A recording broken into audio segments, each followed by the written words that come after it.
Jardim está comemorando 55 anos de vida e a Editora Globo armou a exposição Casa 55, que passeia pelo universo da decoração das últimas 5 décadas. Eu convidei o artista plástico e designer José Marton para passear comigo neste verdadeiro túnel do tempo. E aí, Marton, vamos para os anos 50? Chegando a 2000, vamos. No coração é talvez que é tempo de saudade. Estou aqui com o Marton nos anos 50, em frente à televisão. Marton, você estava me falando que a televisão era foi um elemento muito importante nos anos 50, né? A TV, ela teve nos anos 50 não como um objeto que é hoje, apenas um objeto para você ver, assistir algo. Ela era um móvel. Ela fazia parte de um mobiliário como uma cadeira, como um sofá. Era um ícone, assim, era um objeto desejado por todo mundo, era um poder alguém ter esse objeto dentro de casa. Esse ambiente é da década de 50 e nós temos aqui alguns ícones, alguns objetos, como a cadeira do Zanini, o piso da casa. Inclusive essa casa é a casa modernista do Flávio de Carvalho, que fica em Valinhos. Foi reproduzida a fachada, a planta baixa e colocado alguns objetos de designers dessa época dentro desse ambiente. A mostra toda, ela é toda fundamentada numa arqueologia de arquitetura e de objetos de design dessa época, da década de 50 até os anos 2000. Agora essa cadeira do Zanini, essa é a famosa cadeira Z?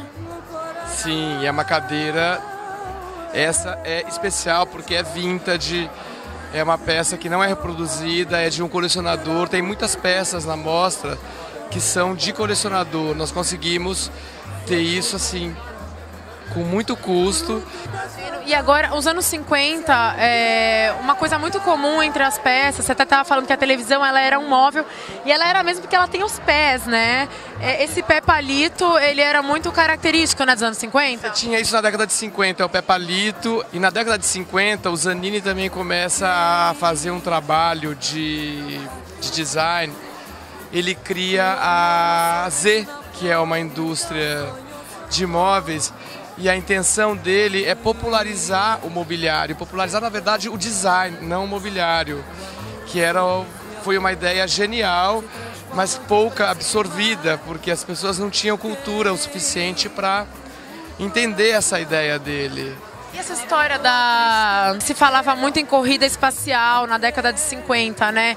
Isso refletiu de alguma forma no design, na decoração? Esse reflexo, eu acho que ele é social, é político, ele reflete em tudo, ele reflete na moda. Eu trabalho em várias áreas, em design, arte, moda. E eu percebo que tudo isso é um reflexo. Agora, nos anos 50 também, essa história de ser um período pós-guerra, né? Era uma época de muito consumismo, né? O pessoal começava a investir mesmo dinheiro na decoração. Foi a partir dos anos 50 mesmo? Se você pega, assim, esse meu ponto de vista, os anos 50, ele é muito forte nessa questão de decoração.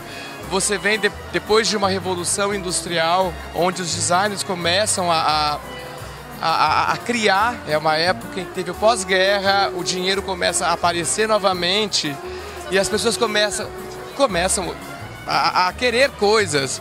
E isso influencia todo um mercado.